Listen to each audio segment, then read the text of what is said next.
वार्ता न्यूज में आपका स्वागत है। आइए बढ़ते हैं चुनावी वार्ता की ओर। त्रिस्तरीय पंचायत चुनाव को लेकर हलचल तेज हो चुकी है। सभी उम्मीदवार अपने अपने पक्ष में जनता से विकास की बातें कर रहे हैं। इसी कड़ी में हमारी मुलाकात टुकराल सरपंच प्रतिनिधि के पद के ईश्वर धनकर से हुई है। ईश्वर धनकर को जनता द्वारा अपार जन सहयोग मिल रहा है। साथ में सरपंच पद के उम्मीदवार ने बताया जो जमीन सरकारी स्वास्थ्य केंद्र हेतु अलॉट हुई थी वहां पर गंदगी और कूड़े का ढेर है। लोगों द्वारा अतिक्रमण किया जा चुका है और अभी तक स्वास्थ्य केंद्र शुरू नहीं हो पाया है, न ही उसका निर्माण शुरू हो पाया है। आइए जानते हैं क्या कहते हैं ग्रामीण जन और जनपद सदस्य पद के उम्मीदवार। बढ़ते हैं चुनावी चर्चा की ओर, देखते हैं हमारी ग्राउंड रिपोर्ट।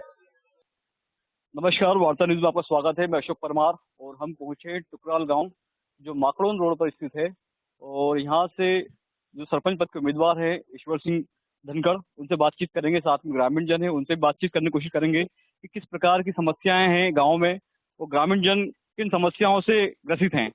क्या सरकारी योजनाएं यहाँ तक पहुंची धरातल पर या नहीं पहुंची। नमस्कार बाबू जी, क्या नाम है आपका? राम सिंह चौधरी। राम सिंह जी, वो बताएं शौचालय मिल पा रहा गाँव में? शौचालय का मुझे कह दिया कि पैसे मिलेगा आपको, फिर बाकी नहीं मिलने पे मैंने आगे जानकारी ली तो फिर वहाँ उन पे फोन आया मंत्री साहब पे, तो वो बोले कि पात्रता नहीं है, उनको पात्रता नहीं है, न्यू बोल दिए। बोलो क्या नाम है आपका? मुझे बताएं कि गांव में किन प्रकार की विकास की योजनाओं का लाभ गांव तक पहुंचा है। यार कोई विकास को कामज को नहीं है, सब जिम्मा पे रहे। हाँ, इस बार जो प्रत्याशी आप जिसे जितवाएंगे क्या वो इन योजनाओं का लाभ गांव तक पहुंचाएंगे? क्या मालूम, पहुंचा दे नहीं भी पहुंचा है, क्या भरोसा उनका। अभी कहाँ से कर लेंगे भरोसा। वोट तो आप ही डालेंगे। तो वोट डालेंगे, वोट लेने के बाद में सीट मिलने के बाद में कोई नहीं आता है यहाँ। सरपंच तो आपके गांव के ही रहते हैं। सरपंच भी सब सीट मिले बाद में कोई भी सब भूल जाए। आप कुछ कहेंगे? बोल दिया साहब, बोल दिया। क्या विकास पहुंचा गांव में? नहीं पहुंचा, नहीं अभी तक कुछ भी नहीं हुआ है। क्या विकास पहुंचा बाबू जी गाँव में? क्या पहुंचा गाँव में? पानी क्यों आता गाँव में? पानी नहीं गाँव में। बाबू जी नमस्कार, कई नाम है आपको? बाबू सिंह चौहान। चौहान जी, मुझे बताएं कि गांव में विकास पहुंचा? विकास तो पहुंचा, मतलब बहुत कम पहुंचा। यहाँ जनता इतनी परेशान है पानी के लिए। आधा गांव में पानी है, आधा गांव में पानी नहीं है। कहीं खूंटे सूखे है, कहीं जा रहा पानी, इधर जा रहा है। क्या उधर शमशान चल के देखो आप, रास्ता कैसा है वहाँ। वैसे एक बार गए साल की बात है, उस क्या बोलते हैं उसको। तो आप इसे उम्मीद करते हैं कि कम से कम इस बार जो सरपंच आप चुने वो आपके लिए कम से कम शमशान का जो रोड है तो अच्छे है, मगर ये बेवकूफ गधे निकल जाते तो हम क्या करते उसमें। मतलब विकास की योजनाएं नहीं पहुंच पाते। हमारे जैसे हमने इनको चुना तो अब इनका जो कार्य है नहीं, इनके कार्यकाल में जो होगा अच्छा होगा, हमें पूरा विश्वास है। पूरा विश्वास। आप कुछ कहना चाहेंगे बाबू जी? हाँ, ये रोड बना हुआ है, देख लो सर आपके सामने ही है। खेत सड़क योजना गांव में पहुंची? हाँ पहुंची तो है, पर बहुत कम। मतलब खेत जो है, मैं कहना चाह रहा हूँ कि खेत पर जाने का रास्ता क्या गांव तक पहुंचा? नहीं पहुंचा हुआ है कभी, किसी को बना है किसी को नहीं बना है। तो ऐसा वाद विवाद क्यों? ये अभी ये जानते हैं सरपंच साहब, पैसे देंगे तो सब कुछ हो जाता है, पैसे के मामले में सब कुछ है। तो से जुड़ते हैं यहाँ से सरपंच पद के उम्मीदवार ईश्वर सिंह धनखड़ जी से, जिन्हें जानते हैं कि किस प्रकार की विकास की योजनाओं को लेकर वो इस बार खड़े हुए हैं। नमस्कार सर, मुझे बताएं कि किस प्रकार समय पे वो घर से नहीं निकल पाती, इसीलिए यहाँ 12वीं तक स्कूल भी बनाने की मेरी मांग है। बहुत बड़ी बात कही कि गांव की जो बालिकाएं हैं वो 10वीं बाद स्कूल छोड़ देती है। कई बालिकाएं जो सक्षम होते हैं वो तो पहुंचा देते हैं, पर जो गांव के गरीब लोग हैं उनकी बालिकाएं दूसरे स्कूल में नहीं जा पाती है। तो कम से कम जो उम्मीदवार हैं वो कह रहे हैं कि यहाँ पर 12वीं तक स्कूल हो ताकि उनका स्कूल बीच में छूट ना जाए। इसके साथ मैं चाहता हूँ आपसे जानकारी लेना कि क्या मनरेगा योजना जो गाँव गाँव में लागू की गई है तो उसके तहत ग्रामीण जनों को रोजगार का फायदा मिल पा रहा है, या फिर आप जब चुने जाएंगे, अगर चुन के आ आते हैं तो ग्रामीण जन के जो जिनके पास रोजगार नहीं है तो उनको रोजगार मतलब उपलब्ध करवाएंगे? बिल्कुल, मनरेगा के अंतर्गत जो पात्र हितग्राही है और उनको एक योजनाओं का लाभ देने की कोशिश करेंगे और उनको जोड़ने की कोशिश करेंगे।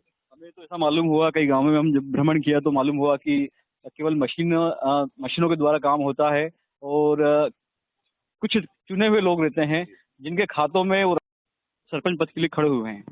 योजनाएं बहुत है, धरातल पर शासन की योजना बहुत चल रही है, लेकिन मेन मुद्दा के लिए हमारे माताखेड़ा नवदुर्गा रोड जो स्वच्छता की ओर ध्यान नहीं दिया जा रहा है, उसको डबल करना है, जो टुकराल का बाईपास रोड है। इसके ही साथ हमारा शमशान में, जब हम शमशान में जाते हैं तरक्की लेके, तो कीचड़ में गड़ते हुए वहाँ पहुँचते हैं, वो रोड भी है आज तक व्यवस्थित नहीं बना है। और पात्र हितग्राही जो इस बीपीएल में आने अंतर्गत आते हैं, उनका अधिकतर नाम छूट रहा है। आज भी वो मतलब परेशान हो रहे हैं कि मेरा नाम जोड़ दो, मेरा नाम जोड़ दो, लेकिन कोई उनके लिए आवाज़ उठाने के लिए तैयार नहीं है। और हम चाहते हैं कि गांव में हर घर शौचालय हो, कोई भी व्यक्ति डब्बा लेके बाहर घर से ना निकले। हाँ, डब्बा लेके जा रहे हो लेकिन डब्बा लेके ना निकले, इसी विचार से। शौचालय से क्या होता है कि काफी समस्याएं ये होती है कि पुरुष तो ठीक है, पर महिलाएं, बालिकाएं, उनको काफी दिक्कतें होती है। तो कम से कम पूरे गांव में अगर शौचालय है तो इससे हम बच सकते हैं। तो आपकी इसी योजना में, इसी प्लानिंग में रहेगा कि इस बार कम से कम जब आप जनता अगर आपको चुनती है तो आप पूरे गांव में कम से कम शौचालय का निर्माण तो पूरे गांव में हो। शौचालय भी बनाएंगे, मोदी जी का कहना भी है, स्वच्छता की ओर ध्यान भी देना है, और उनका भी कहना है कि डब्बा लेकर कोई महिला और बच्चे भी बाहर ना जाए। तो हम इस गांव को विश्वास दिलाते हैं कि हर घर शौचालय बना दिया जाएगा, और विकास की ओर, खेत सड़क की ओर सब दूर परिपूर्ण ध्यान दिया जाएगा शासन की ओर से। पेयजल की क्या व्यवस्था अपने गाँव में? पेयजल की जब जनपद स्तर पे था तो यह टंकी निर्माण एक ठहराव प्रस्ताव से आई है और हाई स्कूल बना है, लेकिन 2 बस्ती जो अजा बस्ती है उनमें पानी आज भी नहीं पहुंच रहा है। तो क्या मतलब आप अगर जनता आपको चुनती है तो क्या हर घर नल जल योजना पहुंचेगी? नल जल योजना तो पहुंच चुकी है, लेकिन संचालन करता सही व्यक्ति नहीं है। पानी मतलब एक टंकी पूरा गांव का पूर्ति नहीं कर पाती है। तो हम चाहते हैं कि एक और टंकी अगर शासन की योजना से मिल जाएगी तो बिल्कुल हम पानी दोनों बस्ती को और रुकराल गांव को पिलाएंगे।